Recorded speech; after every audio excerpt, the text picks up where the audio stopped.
হেৰা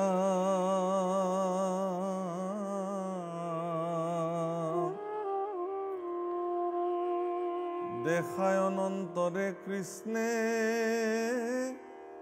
ঈশ্বৰ শকতি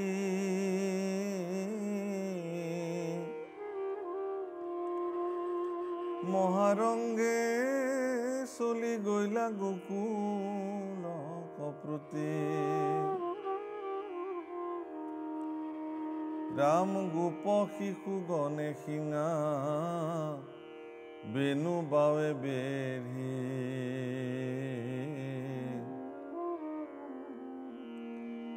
কৃষ্ণ সমে কৌতুকে কৰন্তে যাই খেৰি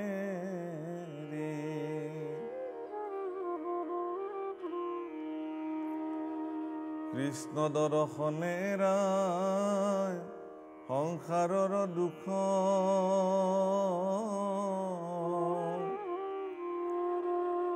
ও গোপী হব নয়নে পিয়ন্ত কৃষ্ণ মুখ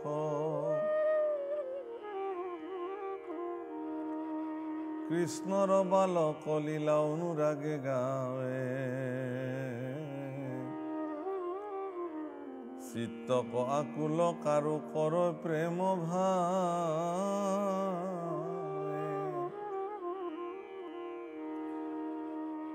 মন কৰিবলগীয়া কথা যে ভগৱন্ত পুৰুষৰ প্ৰত্যেকটো লীলাৰ পিছতেই অত্যন্ত কৌতুকভাৱে আনন্দত নৃত্য কৰে আৰু সমস্ত ভক্তসকলক যিমান পাৰে আনন্দিত কৰিবলৈ যত্ন কৰে। আজিও ইয়াৰ ব্যতিক্ৰম হোৱা নাই। এক মহাসংকটৰ পৰা ৰক্ষা পৰাৰ পিছত ভগৱান কৃষ্ণই আকৌ আগৰ নিচিনাকে সকলোৰে চিত্ত আকুল কৰিব পৰাকে সকলোৰে চিত্তত প্ৰেমৰ উৎপাদন কৰিব পৰাকে ভগৱানৰ প্ৰতি ভক্তি বঢ়াবৰ কাৰণে ভগৱানে অত্যন্ত আনন্দৰে তেওঁলোকৰ মাজত সেই লীলাসমূহ সম্পাদন কৰিছে। হে ৰাম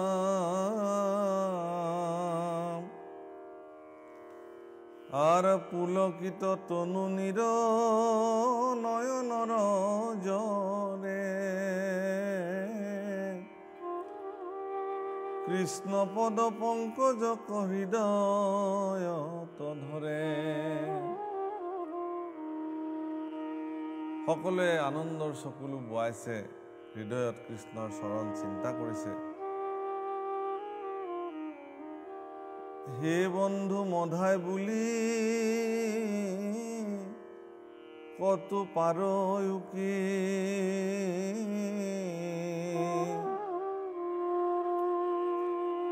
আর নির্ভর আনন্দে চলয় কত নিচুকি আর কৃষ্ণতে মজিল মন হুয়া মহাভূল জয় জয় কৃষ্ণ বুলি কৰে আতিৰুল।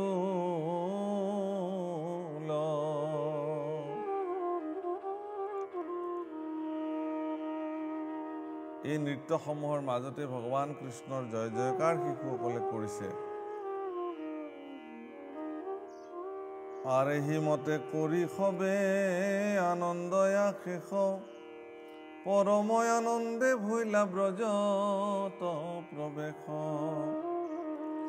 আৰু এই ধৰণে পৰম আনন্দৰে তেওঁলোকে শিঙা বেত শংখ বেনু বাই কৃষ্ণ ধ্বনি উচ্চাৰিত কৰি নাচি বাগি অত্যন্ত আনন্দৰে সমস্ত ব্ৰজবাসী গৈ ব্ৰজত প্ৰৱেশ কৰিলে। হে ৰাম কৃষ্ণৰ কিংকৰে কহে শুনা নিৰন্তৰ ও ভকত বৎসল গুণ দেখা মাধৱৰ পৰময়া তুপে আখি সাজি পুৰন্দৰ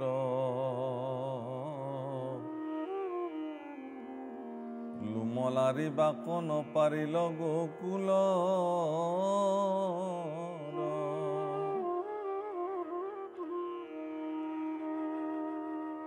হে ৰাম ঈশ্বৰ কৃষ্ণ কৰ যিজনে ভকতি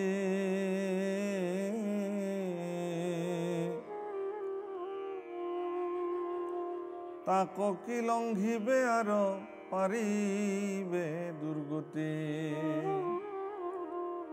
সেই সভাসদসকল আপোনালোকৰ প্ৰতি উদাহৰণ সন্মুখত দাঙি ধৰিছে আৰু কৈছে যে অত্যন্ত আতুপতংকাৰে পুৰন্দৰে সাজি কাচি আহিছিল যদিও কিন্তু ব্ৰজবাসীৰ এডাল নোমো তেওঁ লৰাব নোৱাৰিলে। কেলে যে যাৰ প্ৰতি ভগৱানৰ সৰ্বদা কৃপা আছে তেওঁ কোনো ক্ষুদ্ৰ দেৱতা বা ইন্দ্ৰ ব্ৰহ্মা কোনেও তেওঁলোকৰ একো ধৰণৰ ক্ষতি সাধন কৰিব নোৱাৰে। হে ৰাম ঈশ্বৰ কৃষ্ণ কৰ যিজনে ভকতি তাৰ কি লংঘিবে আৰু পাৰিবে দুৰ্গতি। অৰ্থাৎ সিদ্ধান্ত দিছে কি যে যিজনে ঈশ্বৰ কৃষ্ণৰ প্ৰতি মতি হৈ ভক্তি সাধন কৰিলে তেওঁক কোনো দুৰ্গতিয়ে তেওঁক একো ধৰণৰ লংঘিব নোৱাৰে। হে ৰাম এক চিত্তে কৰ যিটো কৃষ্ণৰ কীৰ্তন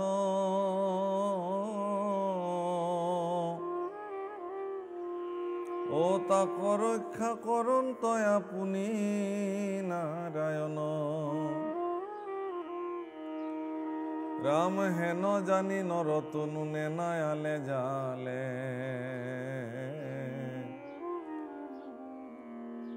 কেতিখন পাৰাই আঁকি ধৰিলে ককালে।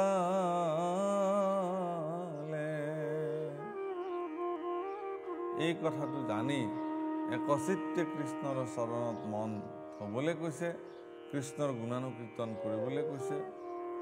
কাৰণ কেতিয়া সেই কালে আমাক ধৰে, এই নৰতনু শৰীৰটো কেতিয়া বিফলে যায় সেয়া আমি একো ক'ব নোৱাৰোঁ বা আমাৰ হাতত সেই তথ্য নাথাকে। এই কথা জানি আগন্তুকভাৱে সমস্ত বিপদ আপদৰ পৰা ভগৱন্ত পুৰুষে যেন ৰক্ষা কৰে তাৰ প্ৰতি সৰ্বদা ভগৱান কৃষ্ণৰ প্ৰতি ভক্তিযুক্ত হৈ থাকিবলৈ উপদেশ প্ৰদান কৰিছে। হে ৰাম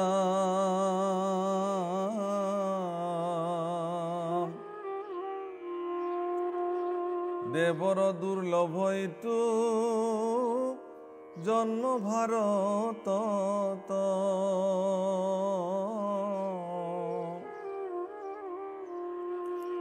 অহৰাই চিন্তা মনি যেন যেনিবা হাতত।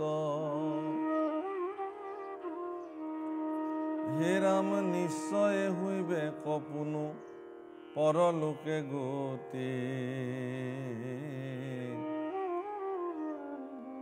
এৰিয়া বিলম্ব লোৱা সমল সংগতি।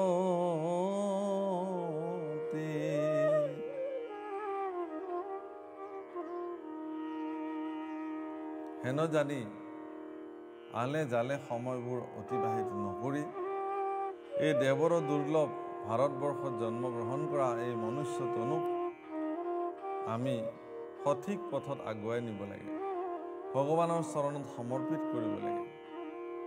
নিশ্চয় হৈবে কপুনো পৰলোকে গতি এৰিয়া বিলম্ব লোৱা সমল সংগতি। যিহেতু পৰলোকে গতি হোৱাৰ সুবিধাটো কেতিয়া কোনেও নাজানে, কোনে কোন মুহূৰ্তত পৃথিৱী এৰি গুচি যায় কাৰো হাতত একো তথ্য নাথাকে। গতিকে সময় থাকোঁতে সকলোৱে ভগৱানৰ চৰণত সমৰ্পিত হ'ব লাগে। এৰা মদ্যপি শাস্ত্ৰৰ তত্ত্ব নপখে কানত পলিত পৰম গতি হৰি কীৰ্তনত। এয়া হ'ল শাস্ত্ৰৰ তত্ত্ব বিচাৰ, যে কোনো ধৰণৰ বিলম্ব নকৰি শাস্ত্ৰৰ তত্ত্বটো গ্ৰহণ কৰিব লাগে। কি বুলি কৈছে যে অদ্যাপি শাস্ত্ৰৰ তত্ত্ব নপখে কাণত কলিত পৰম গতি হৰি কীৰ্তন। যে কলিত হৰি কীৰ্তন ব্যতিৰেকে আৰু অন্য জেগাত গতি নাই। গতিকে গতি প্ৰদান কৰিব লাগিলে একমাত্ৰ হৰি কীৰ্তনহে দিব লাগিব। হে ৰাম হৰিৰ নামত যত ধৰ্মৰ নিবাস হে নয়নো মানি সবেৰি আলাস ৰাম পৰম বান্ধৱ মাধৱৰ গুণ নাম ও জানি নিৰন্তৰে নৰে বোলা ৰাম ৰাম।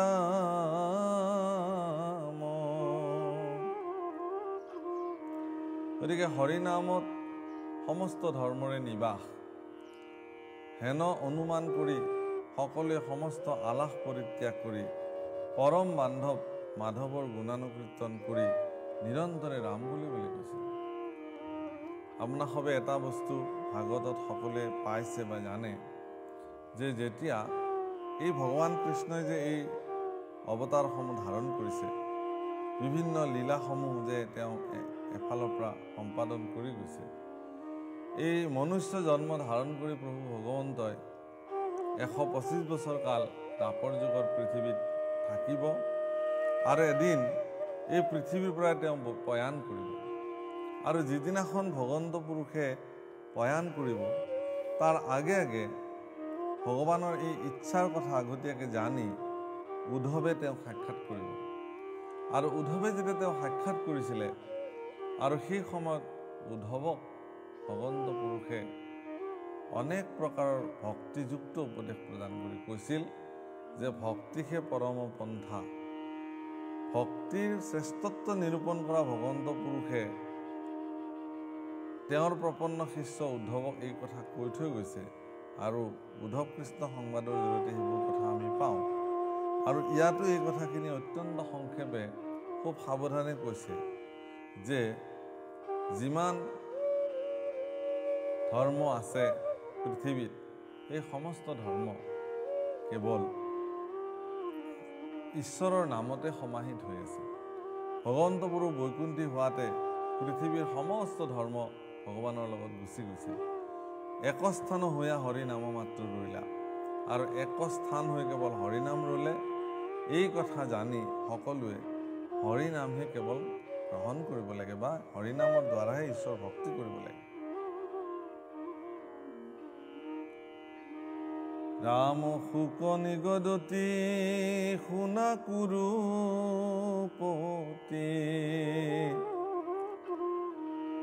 বাত বৃষ্টি যেবে গৈল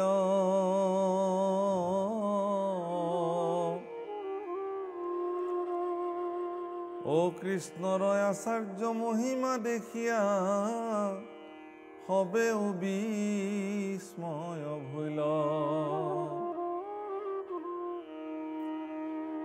হে ৰাম নন্দক আবৰি গোপগণে বোল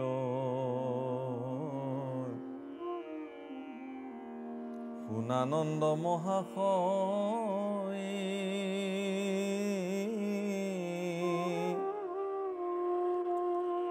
ও তোমাৰ পুত্ৰৰ যেন যেন কৰ্ম মনুষ্য এন্তে নহয়। সমস্ত গোকুলবাসীয়ে এটি ভয়ংকৰ লীলা ক'বলৈ গ'লে এখন পৰ্বত ঈশ্বৰ পুৰুষে হাতেৰে তুলি ৰাখিছে আৰু সেই পৰ্বতখনৰ তলত সমস্ত ব্ৰজবাসী ৰাখিছে। তো এই আশ্চৰ্য মহিমা দেখি সমস্ত লোকসকলে নন্দক বেঢ়ি বেঢ়ি ক'বলৈ আৰম্ভ কৰিলে যে হে নন্দ, তোমাৰ এই পুত্ৰ সাধাৰণ মনুষ্য নহয়। এই কথা তেওঁলোকে আলোচনা কৰিছে। ৰাম 7 বৰিষৰ শিশু কৃষ্ণে যিটো দেখা কৰ যেন লীলা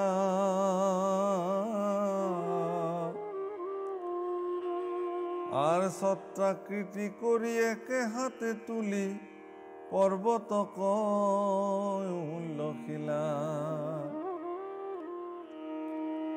হে নন্দ, তোমাৰ পুত্ৰই সেই গোবৰ্ধন গোটেই পৰ্বতখনক লীলা কৰি কেনেকৈ হাতেৰে তুলি ৰাখিলে, এটা ছাতিৰ নিচিনাকৈ ওপৰত কেনেকৈ তুলি ৰাখিলে, যাৰ কাৰণে সমস্ত ব্ৰজবাসী নিৰাপদ হৈ উভতি আহিবলগীয়া হ'ল। এই ৰাম যেন পদ্ম পুষ্প প্ৰমত্ত মাতংগে, কৌতুকতে থাকৈ ধৰি,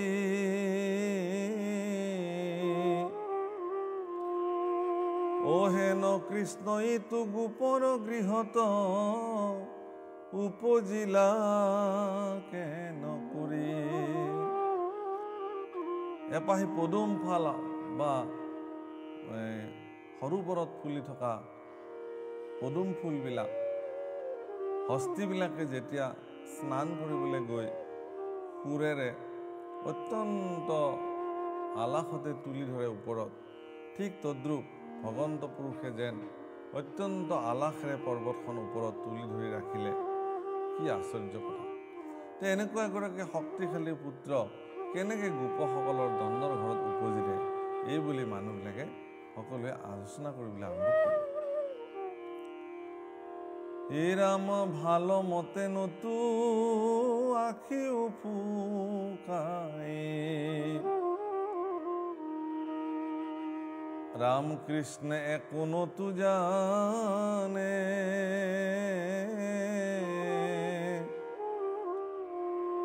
ও এতে কতে প্ৰাণ সুশীলা ধুৰিয়া, পুতনাৰ স্তন পানে।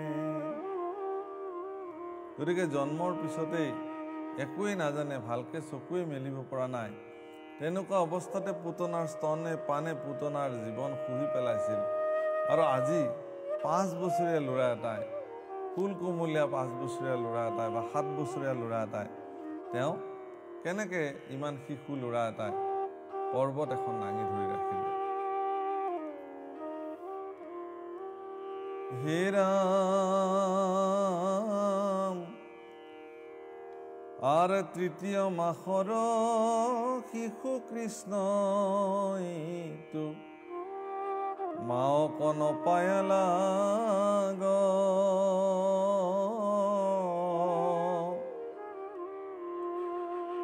আৰ কান্দন্তে শকত উভৰি পৰিল, চৰণৰ লাগিয়া গ। চকু মেলিব নোৱাৰা অৱস্থাতে পুতনাক বধ কৰিলে। 3 মহীয়া শিশু এটাই এখন প্ৰকাণ্ড গৰু গাড়ী হৰিৰ আগেৰে লঠিয়াই বগৰাই দিলে। আৰ এক বৰিষতে দৈত্য চক্ৰবাতে, আকাশক নীলা হৰি,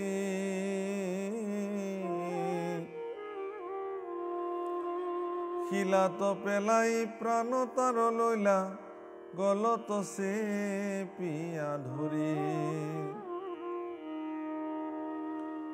আৰ কিয় মাটি খাইলি যশোদা সোধন্ত, কৃষ্ণে মুখ প্ৰকাশিলা।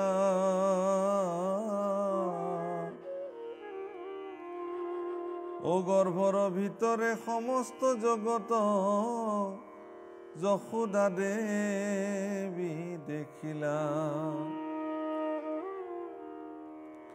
গতিকে এবছৰ বয়সতে তেওঁক চক্ৰবাতে উঠাই লৈ গ'ল আৰু আকাশতে চক্ৰবাতক গলত চিপি মাৰি পেলাই লীলাই এটা শিলাত পেলাই অসুৰক নিধন কৰিলে। কিয় মাটি খালা বুলি যশোদাই প্ৰশ্ন কৰিছিলে, মুখ মেলি সমস্ত ব্ৰহ্মাণ্ড গৰ্ভতে তেওঁ দেখুৱালে। হে ৰাম পৰম শংকিত তনু ৰোমাঞ্চিত, ভয়ে স্তুতি কৰিল অন্ত।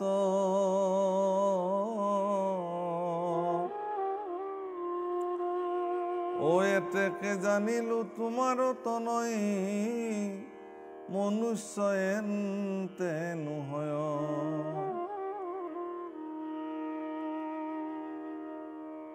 হে প্ৰভু কলাইসকল, ভগৱান কৃষ্ণৰ অনন্ত মহিমা শাস্ত্ৰসমূহে গাই কৈ শেষ কৰিব নোৱাৰে।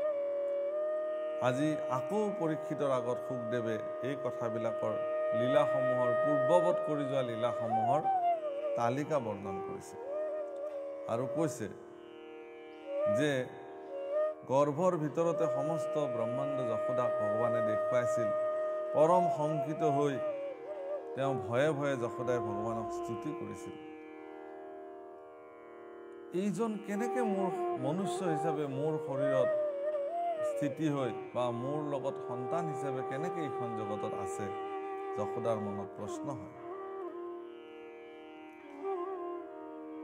এৰাম যশোদা ধৰিলা উৰলে বান্ধিলা, লয় অনুসাইবাৰ পদে,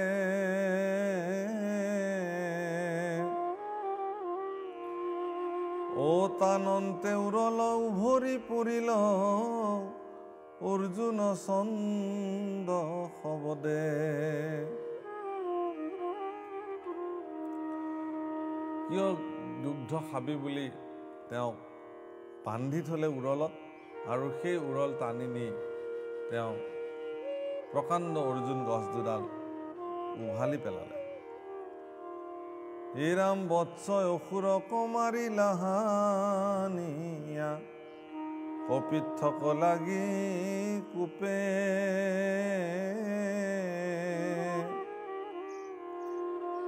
আৰ থুতৰ ধৰিয়া বক দানবক, লীলায় চিৰিলা কোপে।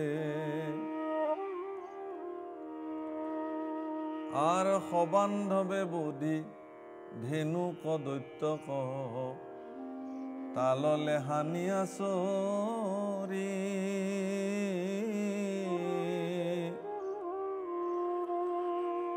আৰ গোপৰ শিশুক ভুঞ্জাইলা কৌতুকে, পকা তাল ফল পা